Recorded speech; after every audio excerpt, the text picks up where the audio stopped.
Welcome to remix king channel. పిల్లలకు పేర్లు పెట్టేటప్పుడు బోలెడన్ని ఆలోచిస్తారు తల్లిదండ్రులు. ఏ పేరైతే పిలవడానికి బాగుంటుంది, ఏ పేరైతే కలిసి వస్తుందంటూ 100 లెక్కలు వేస్తుంటారు. అయితే కొన్ని దేశాల్లో మన లెక్కలు పనిచేయవు.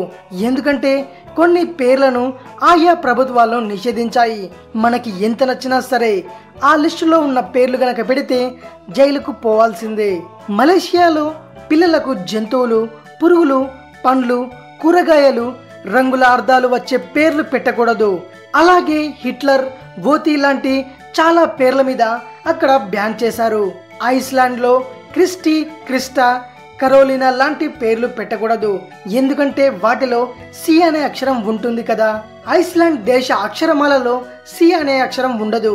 కాబట్టి ఆ అక్షరంతో వచ్చే పేర్లు పెట్టకూడదు. అక్కడ పేర్ల విషయంలో నార్వే దేశం చాలా కఠినంగా ఉంటుంది. కొన్ని వేల పేర్ల మీద నిషేధం ఉంది ఆ దేశంలో. వాటిలో ఏదైనా పెడితే కేసు పెడతారు. గతంలో ఓసారి అధికారులు చెప్పినట్టుగా తన బిడ్డ పేరు మార్చినందుకు ఓ మహిళను 2 రోజులు జైల్లో కూడా పెట్టారు. జర్మనీలో అండర్సన్ అన్న పేరు పెట్టకూడదు. అదే విధంగా టేలర్, టాబీ, రీలే, ఫిన్ లాంటి పేర్ల మీద అక్కడ నిషేధం ఉంది. లింగ నిర్ధారణ చేసే విధంగా పేర్లు పెట్టడానికి ఆ దేశం ఒప్పుకోదు. న్యూజిలాండ్ లో ట్రిస్సా, princess, king, major, sergeant, knight లాంటి పేర్లు పెట్టకూడదు. అవి స్థాయిని సూచిస్తాయి. కాబట్టి కొందరి మనోభావాలు దెబ్బతింటాయంటుంది అక్కడ ప్రభుత్వం. పోర్చుగల్ ప్రభుత్వం నిషేధించిన పేర్ల జాబితా దాదాపు 41 పేజీలు ఉంటుంది. కారణమేంటో తెలియదు గాని అందులో మోనాలిసా అన్న పేరు కూడా ఉంది.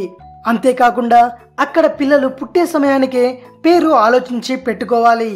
ఎందుకంటే బర్త్ సర్టిఫికేట్ లో నమోదు చేసిన పేరునే జీవితాంతం ఉపయోగించాల్సి ఉంటుంది. ముందు ముద్దు పేరు పెట్టుకొని తర్వాత మార్చేస్తామంటే కుదరదు.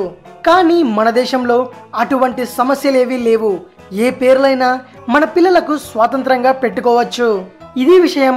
మరిన్ని ఇంట్రెస్టింగ్ వీడియోస్ కోసం రీమిక్స్ కింగ్ ఛానల్ ని సబ్స్క్రైబ్ చేయండి. మరో వీడియోతో మీ ముందుకు వస్తాను. అంతవరకు సెలవు.